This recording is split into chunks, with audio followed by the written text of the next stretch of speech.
Can Democrats flip the United States Senate in 2026?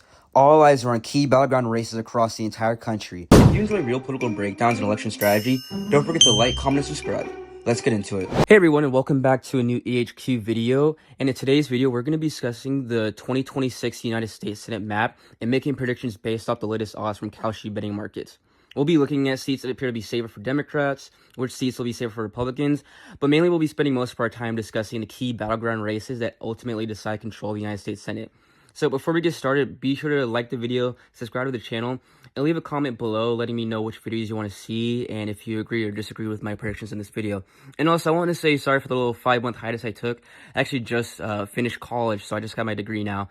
But yeah, so I've been busy, but it's good to be back doing these videos. So let me know what y'all think and what you guys like to see. So let's get right into it. So starting off with the safe Democratic seats, there really aren't going to be many surprises here. According to current political trends in Kalshi markets, and just like the political nature of these states are going to be pretty safe for the Democrats. They've consistently won federal elections by large margins, and there aren't really any clear indications that Republicans will seriously threaten the seats in these states. So for the purposes of this projection, we're just going to put all these seats in safe margins. So for Oregon, Colorado, New Mexico, Minnesota, Illinois, Virginia, New Hampshire, and actually a quick note about New Hampshire. New Hampshire is one of those interesting like New England states that gets surprisingly competitive. New Hampshire actually has a Republican governor, but in the 2024 presidential election voted for Kamala Harris. But with 2026 being such a heavily favorable political environment for Democrats, this seat is going to be pretty safe. There's not going to be much worry for Republicans to win that race. Moving on, Massachusetts, Rhode Island, New Jersey, and Delaware will all be safe seats for the Democratic Party. So these are going to be the safe seats for the Democrats so far, leaving them at 45 seats compared to Republicans' 32 seats right now. And we'll get into the Republican seats. Now, moving over to the Republican side, so Republicans are going to have a greater advantage just due to the fact that the map is more reliably Republican and they're going to have a higher number of seats safe for the Republican side. Similarly to the Democrats, these seats aren't really going to have many surprises and will likely go to the Republican Party by safe margins unless something really crazy and unexpected happens that changes how voters feel at that time. But in 2026, that's kind of unlikely to happen. So most of these states have been traditionally conservative or trended heavily towards the GOP, states like Florida, over the last decade, and would require, like I was saying earlier, a major shift to happen for it to become competitive. That's not to say in the future, maybe in 2028 or 2030, that some of these states become more competitive as demographics changes or just political thought changes across the country. But nevertheless, we're going to be placing these seats in the safe Republican category. So these states are going to include Montana, Idaho, Wyoming, South Dakota, Kansas, Oklahoma, Arkansas, Louisiana, West Virginia, Kentucky, Tennessee, Mississippi, Alabama, South Carolina, and Florida. So this is going to give 46 seats to the Republicans and 45 seats for the Democrats, giving Republicans a slight 1-seat edge over the Democratic Party. However, there are going to be 9 seats left over to call, and these seats are going to be really competitive in November of 2026. Next on the map, we have Michigan. So Michigan has become one of the most important battleground states in the entire country, and while Republicans have made gains in the state over the past decade, Democrats continue to show that they have a real advantage when it comes to winning statewide races. Just look at the results from 2024. So Donald Trump did carry Michigan by about 1.4 percentage points, showing that Republicans can absolutely compete here. But at the same time, Michigan voters also elected Democrat Alyssa Slotkin to the United States Senate. Despite running in a different national environment for Democrats, Slotkin was able to defeat Republican Mike Rogers by roughly 0.3 percentage points. So those results demonstrate something we've seen repeatedly in Michigan, that even though Republicans can perform in the state, Democrats remain incredibly resilient and continue to find ways to win statewide. And with that, Democrats are also heading into one of the most competitive primaries of the cycle, allowing Democrats to have even more of an advantage by allowing them to pick the best candidate for them to beat Mike Rogers in November.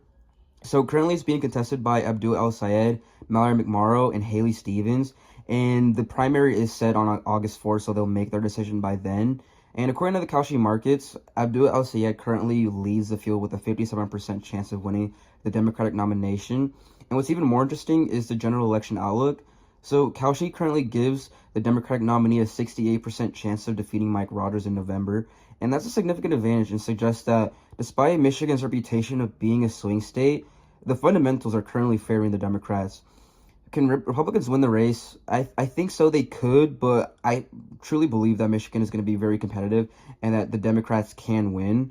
So, looking at the state's history and Democrats' statewide success in the state and the current betting odds, I'm going to conclude that Democrats are going to be the favorites in the state and that they will win in November. So, I'm going to be putting Michigan in the Democratic column. So, Michigan will stay blue. So, next up on the map, we have Maine. And Maine is really one of the most fascinating races on the entire Senate map. So for decades, Senator Suzanne Collins has been one of the biggest electoral outliers in American politics. Despite Maine consistently voting Democratic at the presidential level, Susan Collins has managed to win 5 consecutive Senate elections and build a reputation for outperforming the Republican brand in the state. But I think that her winning streak is going to get tested in 2026 and that this will be her toughest election yet. So on the Democratic side, the field is effectively consolidated around Graham Plattner after Maine Governor Janet Mills suspended her campaign earlier this year. So this means that we're looking at a race to be between Collins versus Plattner in November. So now there's been some turbulence for Plattner recently. A controversy involving his personal life has generated significant media attention and appears to have hurt him somehow in the prediction markets over the past few weeks. But despite this decline, Kalshi still gives Plattner roughly a 60% chance of winning this race. And honestly, when you think of the broader political environment, it's not hard to see why Democrats remain favored regardless of everything that's been happening surrounding Plattner. But Maine is a state that generally leaves Democratic at the federal level. And while Collins has historically been able to separate herself from the National Republican Party brand, it's become increasingly difficult in today's polarized political climate. So the question isn't really whether Susan Collins is a strong incumbent, because she absolutely is. The question is whether her unique popularity can continue to help her surrounding this national political climate. So right now, the betting markets do say Democrats take the advantage. So while I expect this race to be competitive, I do think that Graham Plattner will be able to win, maybe by a tight margin. But as of now, I'm going to put this in the Democratic column for a Democratic win. So Maine will flip blue. So next up on the map, we have Ohio. On paper, Ohio should be one of the toughest states for Democrats to win. Over the last decade, Ohio has steadily moved to the right. Donald Trump actually carried the state in 2016, 2020, and again in 2024.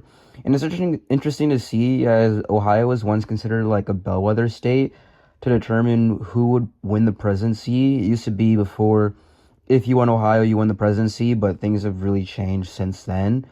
But if there's one Democrat who's consistently shown an ability to outperform the state's now Republican partisan lean, as Sherrod Brown, he was actually the senator of the state up until 2024 when he lost re-election to Bernie Moreno. Brown served 3 terms in the Senate and built a reputation as a populist Democrat. He focused on workers and unions and manufacturing communities across Ohio. And even with that re-election loss, he's still been very popular within the state, and now he's back. So he's running in this 2026 special election against John Husted, who was actually appointed to the seat after J.D. Vance resigned to become vice president. And now Husted does have that incumbency advantage, but unlike many incumbents, he never actually won a Senate election statewide. So that gives Brown even more of a lean in the state. And with this Republican trend, the race still remains to be relatively competitive. According to the Kalshi betting markets, Democrats actually have a 54% chance of winning the seat, and although that's not an overwhelming advantage, it's enough for it to be a slight favorite for the Democrats, and I very see why. Ohio's become Republican, but Sherrod Brown is extremely popular, and a lot of Ohioans are really upset with what's happening with the Trump presidency, especially with the manufacturing industry that's so heavily prevalent in Ohio. So Sherrod Brown really does have a solid chance, and with that 54% chance with Kalshi, that's going to be a safe Democratic seat for the Democrats in Ohio. So next on the map is going to be Iowa. Iowa is actually going to be a tough state for the Democrats to win. It's really trended heavily to the right over the past decade, and Democrats have struggled to win Iowa in any statewide elections such as Senate, presidential, gubernatorial. And currently in the betting markets, Republicans have a 61% chance of winning the race. So for this categorization, I'm going to put Iowa in the Republican column. So next up on the map, we have Nebraska. So Nebraska is traditionally one of the most Republican states in the country, and Republicans have continued to dominate statewide federal elections for decades. And on paper, this should have been a relatively easy race for the Republicans to hold. But this race is a little different because of independent candidate Dan Osborne, and he's already proven that he can be competitive statewide. Back in 2024, Osborne challenged incumbent Republican Senator Deb Fischer and ended up losing by only about 7 percentage points. And while this may not sound particularly like a good number at first glance, it's important to remember that the state is really conservative, and him performing that well just shows good signs at taking the seat away from a Republican. In fact, he significantly outperformed Kamala Harris at the top of the ticket and demonstrated an ability to appeal to voters who don't normally support Democratic candidates.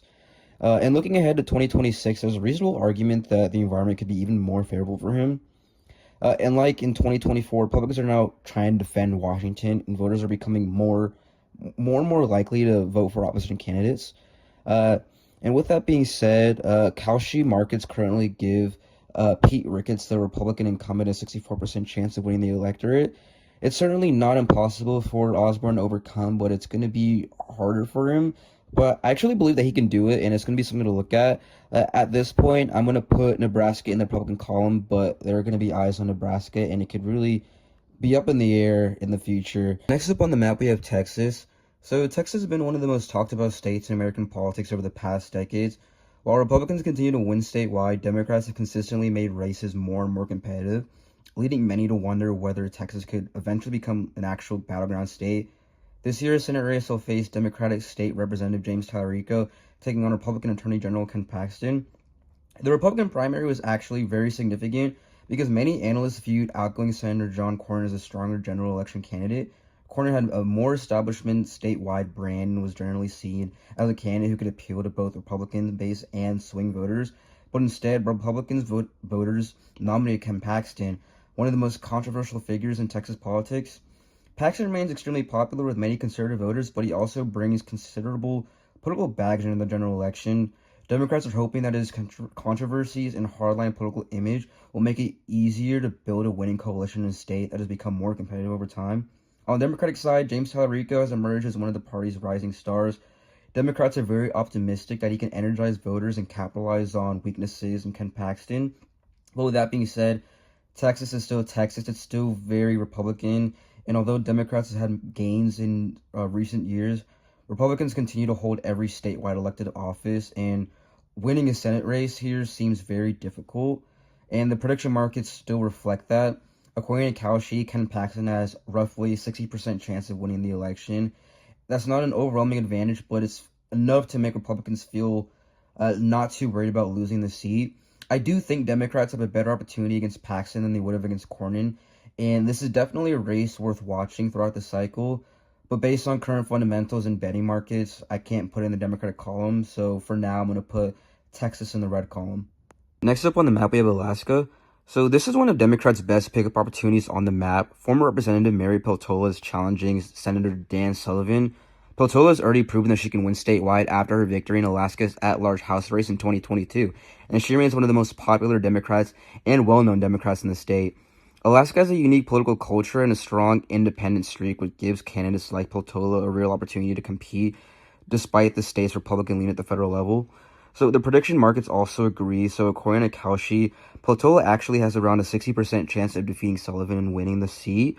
With the proven statewide winner on the ballot and the markets giving Democrats the advantage, I'm going to put Alaska in the Democratic column, so Alaska will flip blue. Next up on the map, we have North Carolina. North Carolina has actually become increasingly competitive over the past decade as Democrats have continued making gains across the state. In fact, Democrats currently hold both the governor's office and the lieutenant governor's office, showing that statewide victories are absolutely possible for the party. And Democrats have actually recruited probably one of the strongest possible candidates in former Governor Roy Cooper.